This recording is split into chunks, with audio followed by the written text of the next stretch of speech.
Warning: the following video contains unconventional hockey predictions that may not be suitable for some audiences.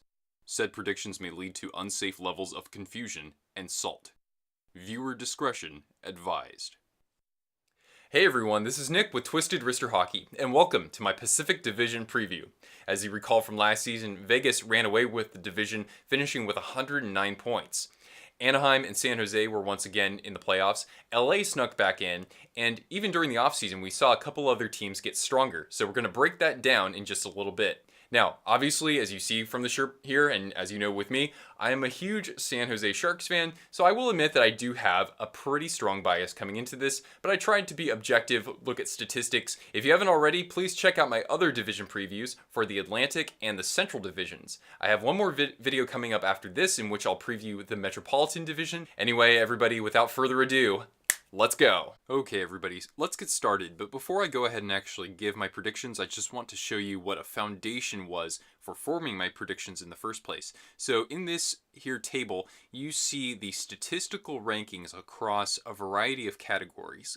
Goals for, goals against, shots for, shots against, power play percentage, penalty kill, shooting percentage, block shots, etc. These are like 15 of some of the more common statistics. And so in the left column for each team, that was their rank among teams in their division. And on the right side, you see their rank among other teams in the NHL. Okay, so then what I did was I took all those different rankings and I averaged them out. So what was their average rank per given statistic? So this is the overall NHL rankings here. San Jose was the third best in the NHL. Vegas was right behind them in fourth. And then LA was 17th, Anaheim 21st, Calgary 24th, Vancouver 26th, Arizona 29th, and Edmonton at 30th. So just to reiterate, this is how they should have finished if you were to go by those statistical categories. So I look at the NHL comparison especially. So San Jose should have been first, they finished third. Vegas second, they finished first in the division. LA and Anaheim 3-4 when last season Anaheim was in second. Los Angeles finished fourth. Calgary, Vancouver at sixth. Arizona seventh, Edmonton eighth. So the Oilers actually finished in, I believe, sixth place. So statistically, they finished in eighth place. Okay, and speaking of Edmonton, well, ladies and gentlemen, I have the Edmonton Oilers finishing 8th this year, and I know that that's going to draw a lot of disagreement, but please let me know in the comments below why you disagree. That's important when, forming opinions, of course. So Edmonton, they were, as you saw there, one of the worst teams statistically in the NHL last year. I don't think that they're going to drop off a whole lot because they do have some upside, especially with, as we know, Connor McDavid and Leon Draisaitl and hopefully a healthy Oscar Klefbom. But I really don't think that they added a whole lot in the offseason that's going to really boost them. I do like Tobias Rieder. He is a good depth piece for this organization, but really it just doesn't seem like the narrative is very promising for the Oilers going forward. That's at least my opinion. It's been a mixed bag for Todd McLellan and his staff. Too many players have dipped in productivity, though, between 2 seasons ago and now. And I think that overall, if the Edmonton Oilers aren't really getting off to a good start, actually being competitive in that division, and there are teams that are going to be competing for playoff spots for sure.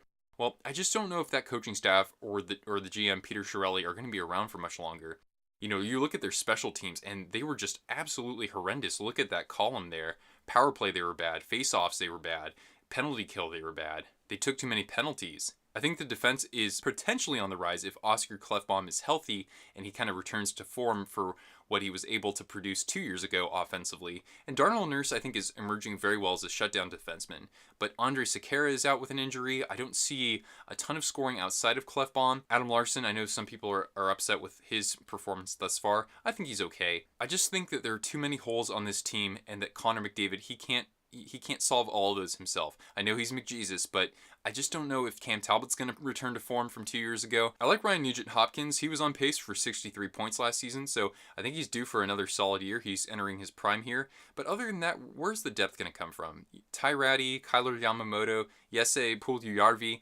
Now, these are young guys with supposed upside, but I don't think that they have enough NHL experience at this point to where we can rely on them to score 40 or 50 points necessarily. Potentially, I think that Edmonton, if they're not doing so well to start the season, we could see some big changes, and I think we could see a few of these assets even be sold off in trades. Now in 7th place, I've got the Vancouver Canucks. They finished last season with 73 points. I'm actually thinking that they could produce up to 79 or 80 points. They still have a way to go, but they have an impressive pool of young talent. You've got Brock Besser, who hopefully will play the whole season, and he kept Vancouver respectable for a lot of last year. Elias Pettersson will definitely add to that, and one day you'll also have Quinn Hughes in the mix. Defense and goaltending have been fairly weak points for the Canucks, and I hope that Thatcher Demko gets some time with the Canucks this year and could possibly emerge as an NHL starter. In the offseason, they added Jay Beagle. He's a solid veteran presence for this team, and I think that he can really groom the younger players to, take on a tougher work ethic for sure.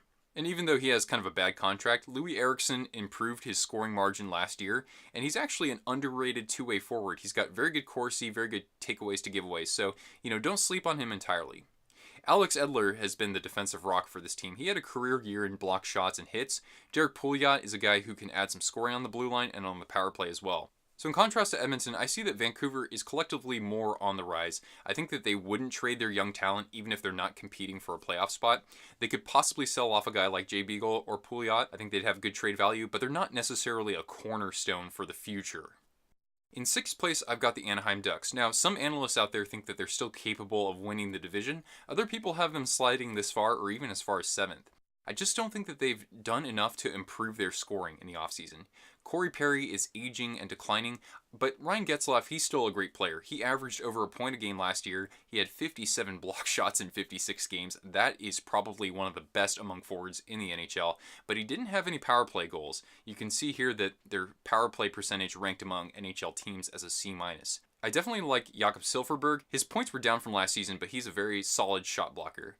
They definitely have the defense and the goaltending to compete for a playoff spot, especially initially in the season. You've got Cam Fowler, Brendan Montour, Hampus Lindholm, Josh Manson, who, by the way, if you want to look at dark horses for the Norris Trophy, Josh Manson, I think, is your guy. The Ducks somehow gave up a ton of shots, and while John Gibson is a great goaltender, it may kind of come back to haunt them, especially if Gibson has injury troubles, and you do have Ryan Miller backstopping them. He put up some pretty dang ridiculous numbers last year, but he is 38 years old, so he can't be getting shelled out there every night. Now, to credit the Ducks, they've shed some players who commit penalties. They've shed a lot of them. JT Brown and, Ryan Kessler is probably going to be out for some time this year. But still, they're not generating enough power plays, and they're not shooting the puck enough either. I think that unless Andre Kasha, emerges and builds off his success last year and he scores maybe 35 goals, I just don't think that Anaheim has enough depth and firepower to make the playoffs.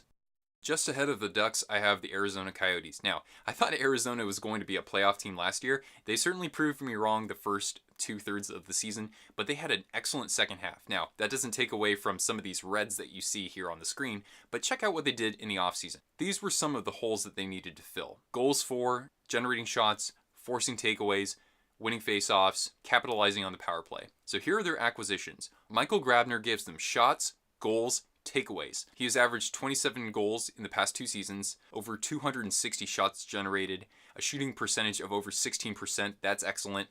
And in the last 3 seasons, he has 160 takeaways to just 76 giveaways. That's probably one of the better ratios you'll find out there. Let's look at Alex Galchenyuk. He'll generate goals and production on the power play, both assists and goals. In the last 3 seasons, he has 151 points in 225 games, about 55 points per season. He has 55 power play points over the last 3 seasons, and he has 24 power play goals in his last 3 seasons, so that's really good. Another guy that I think is a little underestimated is Vinny Hinostroza, a 24-year-old coming over from the Chicago Blackhawks. If he plays a full season, you could get upwards of 30 to 35 points easily in the bottom 6, and that's excellent. We all know that Matt Barzal had a terrific rookie season, but don't underestimate the capabilities of Clayton Keller. He put up 65 points as a rookie. And a sleeper pick on the team, Brendan Perlini is quietly developing into a good depth scoring piece. He had 17 goals, 30 points last season, and he can tally some power play goals as well. Defensively, I think this team is also pretty solid. Newly appointed captain Oliver Ekman-Larsson is the offensive anchor who can score on the power play. He's got 26 power play goals over the past 3 years, and even though he started more than 50% of draws in the defensive zone, he can still put up a Corsi of 51% or higher in 3 of the past 4 seasons, for the Coyotes of all teams too, so that is impressive. Don't forget Nicholas Hjalmarsson, an excellent shot-blocking defenseman. Over the past few years, he has taken more draws in the defensive zone, and he can still put up a PDO over 100. So again, PDO is your team's shooting percentage plus your team's save percentage. So anytime it's over 100, that's very good, especially if you're a defensive specialist like Hjalmarsson. Young guy Jakob Chychrun hopefully takes another step forward after just playing 50 games last season. His shooting percentage and productivity had dropped, but he'll be used for more offensive situations. Alex Goligoski is a rock defensively, and he has some offensive upside as well. He scored 12 goals last year. And then for the third pairing, you have Kevin Connaughton and Jason Demers. They add some pretty good scoring depth for defensemen. They each tallied at least 20 points. This team has some new personnel from the offseason, but I think that they figured out their identity with Ekman Larsson as the captain, Clayton Keller as, an emerging star in the NHL, Antti Ranta, a terrific goaltender who put up Vezina caliber numbers, and you've got that rock veteran like Alex Goligoski out there. They're still very young, primarily in the forward group, but I think that these young guys, but last season you have to remember that these guys went through a very tough learning experience. They were such a bad team, and I think that collectively they've amassed enough experience and camaraderie as a result of it. That's how they ended up being a good team at the end of last season, and I think they'll build on it. I really wish I could say that these guys are going to be a playoff team. I think they're going to fall just a little bit short, but I think the year after that, once you have some of these younger players matured even one more season, I think that's when Arizona could actually be pretty darn deadly. In fourth, I've got the Calgary Flames, and I wanted to give the Flames some more points, but I mean, with the way that they kind of petered out last season, I just didn't want to make the jump to, something closer to 100. Now, Calgary made the most significant changes in the offseason out of the division teams here. As you probably know, in the process, that's what we say in the States, the process, they lost Dougie Hamilton and Michael Furlan. Those were very good weapons for them. But I think that they got back guys who can win draws and can score. There are some good numbers behind these players. They gained Noah Hanifin, Elias Lindholm, Derek Ryan, James Neal. Now, Noah Hanifin, I'm not really sure why he draws so much attention. I think that he takes care of the puck well for a defenseman, but I don't really see his shot blocking percentage up very high. He doesn't hit very much. He had 32 points, that's fine. But his PDO, again, team's shooting percentage and save percentage while he's on the ice, it was only 95.8%. So I'm not entirely sure what sort of value he adds above a Dougie Hamilton, but let me know in the comments below if you know more about this guy. James Neal adds a lot of goal scoring. He can tally about 25 per season. He's a little hot and cold, but he adds some power play productivity, and this is a team that definitely needs it. Elias Lindholm is more of a playmaker than a Michael Furlan, and he's very good in the faceoff circle, so Calgary, they'll generate more chances with that. He can also contribute some scoring on the power play, and he can score some goals with over a 13% shooting percentage. Not bad. Derek Ryan also put together a good season quietly. He had 15 goals, 23 assists, and he's another great faceoff artist who will anchor that third line. Defensively, I think that Calgary can be a very solid team. Mark Giordano is just an absolute gem. He's generating a ton of minutes on ice, even though he's getting up there in age. He plays a ton of power play and penalty kill minutes, and his career plus minus is in the positive. Not to mention he's been playing for some pretty bad Calgary teams in the past. TJ Brody forces a lot of turnovers for a defenseman, and he can add 35 to 40 points alongside Giordano. Travis Hamonic is a decent shutdown defenseman who can block some shots, force some turnovers, and limit the quality of shots. Statistically, Brett Kulak and Michael Stone, they make for a serviceable third pairing. Now, for the goaltending, despite some inconsistency, Mike Smith had a 2.65 goals against and a .916 save percentage in 55 games. I still think that's pretty good. Mike Smith is getting up there in age, so they don't want to start him too much beyond that, but he definitely has been a workhorse for his career. Backup goaltender, he didn't play as well as Mike Smith did, but the 26-year-old was serviceable, and he's going to get some more experience this next year. Now, the Flames have a new coach, Bill Peters. He never finished any higher than 6th place in the Metropolitan Division when coaching the Carolina Hurricanes, so he doesn't have the greatest track record at the NHL level. Granted, Carolina never had the best talent around him except for the end. It would have been kind of interesting to see what he could do this year or next year if they still had, Jeff Skinner, Teravainen, Aho. And in contrast to Arizona, Calgary actually played very well in the first 2/3 of the season. They were neck and neck for second place for a long time there. I think this year they're going to have some adjustments early on with all this new personnel and a new coach, but I think that with their talent, Johnny Gaudreau, a dark horse Hart Trophy candidate, by the way, I think they're going to fire it up midway through the season and they'll compete for a playoff spot. Okay, in third place, I've got the Los Angeles Kings. We all know that LA made a big off-season splash with Ilya Kovalchuk coming back to the NHL after 5 years in the KHL. Now, the Kings have a couple of emerging talents to keep your eyes on. You've got Adrian Kempe, 16 goals, 21 assists in his first full season, but he needs to get better in the faceoff circle. Shoots at 13.5%, that's pretty good. Alex Iafallo, he could possibly appear on the top line with Kovalchuk and Kopitar. 9 goals, 16 assists last year, so not like huge numbers or anything like that, but watch him with Kovalchuk and Kopitar for sure. Now, a key piece to LA's success is Jeff Carter. He made an instant impact last year at the end of the season, and he is terrific in the faceoff circle. And if Dustin Brown plays anywhere like he did this last year, that's going to be a very good top 6 for the Kings, potentially good top 9 if Toffoli and Kempe are on the third line, and if Toffoli can kind of return to form from a couple years back as well. Now in goal, we know that Jonathan Quick is up there with the elite in the NHL. Behind him is Jack Campbell as the backup. Now, Campbell hasn't really played that many games. He's played 7 NHL games, but he had some pretty good numbers with the Kings last year. .924 save percentage, 2.48 goals against. Defensively, LA's blue liners are excellent at blocking shots. Drew Doughty blocked the second highest shots for his career. Jake Muzzin set a career high with 42 points in just 74 games. Drew Doughty, he also set a career high with 60 points. But outside of that, they don't really have that much blue line scoring. Now, some people think that because the Kings have many players in their 30s, that age and maybe durability and speed could be a little bit of a factor.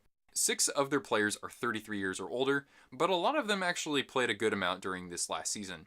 Players like Adrian Kempe and Iafallo will have to emerge, and it may be a little bit too much to ask for Dustin Brown to repeat this last season, but that said, I think that LA remains an excellent team on the blue line, and in net, of course. Even if Jeff Carter is at 75%, and if Ilya Kovalchuk can reach about 25 goals, I think that LA could definitely find themselves in a playoff spot. I think that they'll want to monitor the team and get production from all 4 lines. That may cost them a couple of points in the standings, but once they get into the playoffs, they could probably make some noise, and they'll be healthy enough too. Okay, now for the fun part. Who do I have in second and who do I have in first? Well, in second place, I've got the division champions and the Western Conference champions, the Vegas Golden Knights. So the Golden Knights actually made a splash after losing James Neal and David Perron. They acquired Max Pacioretty, and they also signed Paul Stastny to a 3-year deal too. Now, one of the most fun top lines to watch in the NHL is William Karlsson, Jonathan Marchessault, and Riley Smith. Below them, you've got an excellent second line that has been kind of put together in the offseason. Paul Stastny, nearly 54% in the faceoff circle, very good shot blocker, handles the puck well. Health is a bit of a concern, durability, but let's look at the positives here. Now, as for Max Pacioretty, if you exclude last season because that was kind of an anomaly, in the 4 years before that, he averaged over 36 goals per 82 games. He'll have Paul Stastny centering him. That's going to be pretty good. And also on that line, you've got Alex Tuch. He had 10 points in 20 playoff games. He had some very awesome goals, I must say. He had 57 takeaways to 29 giveaways this last season. I can't wait to see what he does on that line. Now, even if he declines in his goal production, William Karlsson is still a very useful center on the top line. He forced 78 turnovers last season, and his PDO was 105. Now, for the bottom 6, they don't look as productive on the score sheet, but I think that they can add some value for sure. You've got Bellemare, Eakin, and Haula, good shot blockers. Eakin had 60 takeaways to 31 giveaways. Bellemare, 49 takeaways to 25 giveaways. Tomas Nosek, 36 takeaways to 14 giveaways. Those are all really good for your bottom 6. You've got Cody Eakin, Haula, and Bellemare. They're all over 50% on the faceoff, so you have some utility there. You can definitely hold on to the puck. I like it. Now, Nate Schmidt is going to be out for the first 20 games of the season. I think that's a little bit of a concern, but I think that Vegas' defensive system is very unique, and I think that they're going to be able to rebound from this. In terms of offensive productivity, Colin Miller and Shea Theodore, they're definitely developing and emerging as offensive weapons. They could put up perhaps 85 to 90 points between the two of them.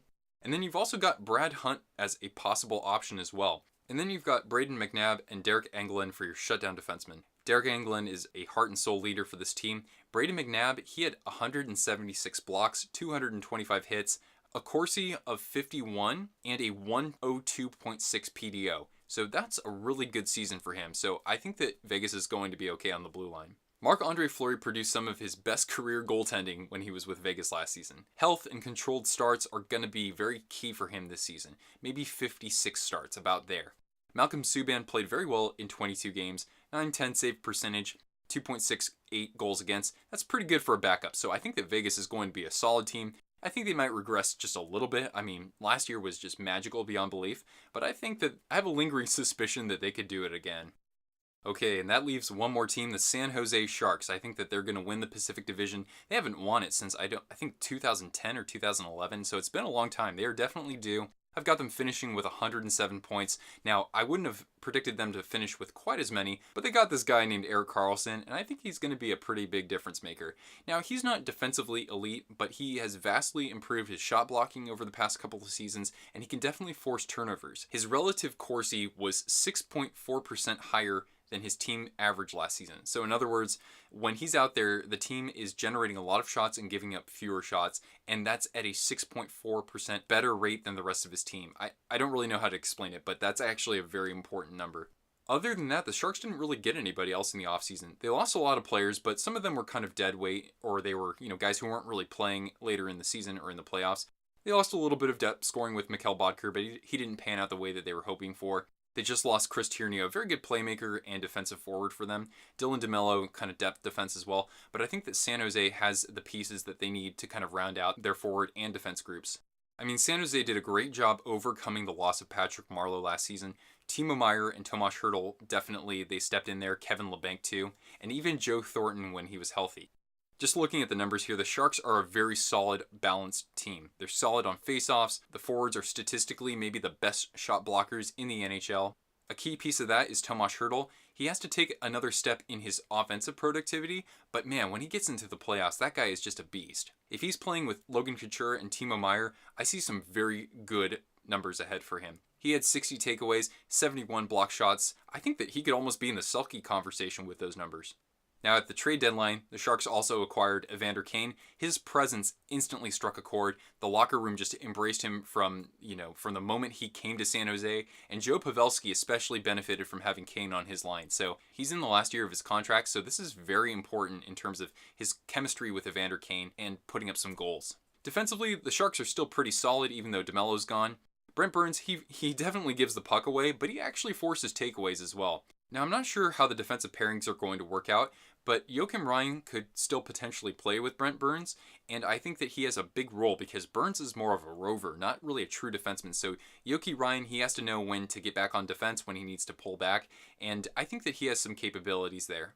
Last year, the Sharks put up the second most points from the defense in the NHL. So imagine putting Erik Karlsson in there as well. They're going to just tear it up, I think. By the way, you've also got Marc-Edouard Vlasic. He's among the best defensemen in the league.